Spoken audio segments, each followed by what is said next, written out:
Hey everybody, it's Mr. E from Art with Mr. E. Well, no, that's not really me. That's one of my ugly dolls that we were working on this past 9 weeks in 4th grade.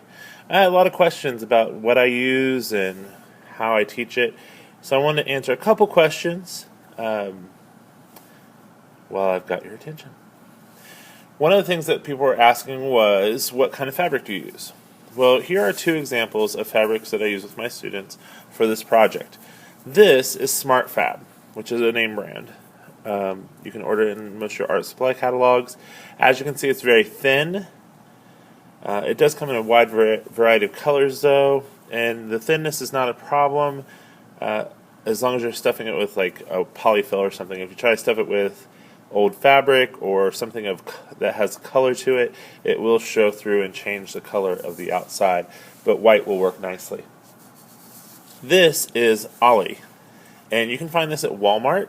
It is a little bit thicker. It is a little bit more tough. It's not as soft, but it sews beautifully, and it is about $1.49 a yard, I believe, at our local Walmart.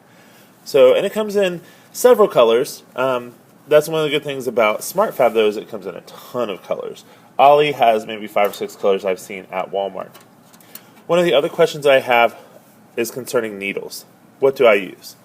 So, I usually use plastic needles.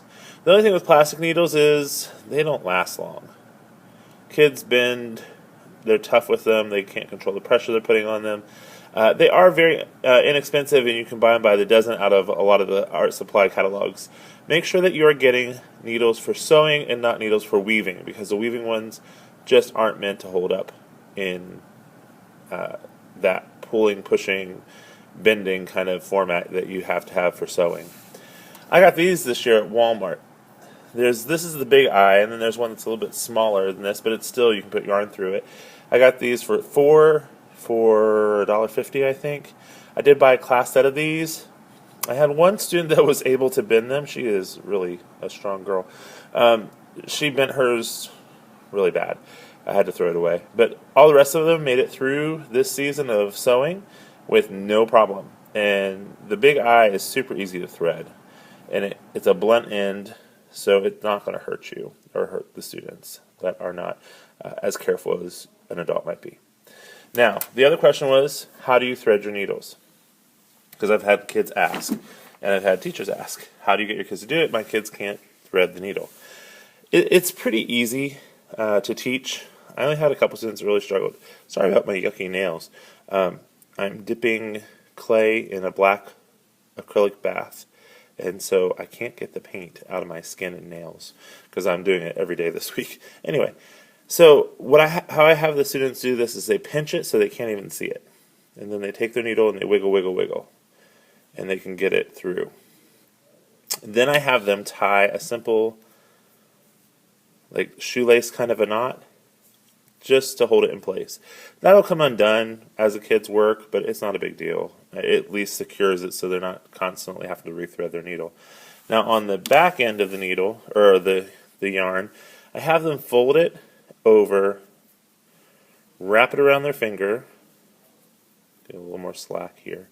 I try to teach kids to use as little yarn as possible so they're not wasting. So go around your finger, take the little end, go through the hole and pull. And that'll be a thick enough needle, or a thick enough knot, so that it won't go through the hole that's created by the needles that you're using. With this fabric and with these larger needles, it does create a large opening in your fabric, so you got to be careful. So that's how you do that. One of the other ways that I show the kids, if your yarn is starting to fray, is I have them fold the yarn over like this, and then wiggle, wiggle, wiggle. Okay, it's funny hearing the kids, they'll, as they're threading their needles, they'll be going wiggle, wiggle, wiggle. I guess I always say that. So yeah, same way, you just fold it over. It gets the fray end down. You can also have them trim off the ends, but if they're really struggling, they're going to probably fray their ends every time. Sometimes it's better just to have them fold it over and pinch it and then wiggle, wiggle, wiggle.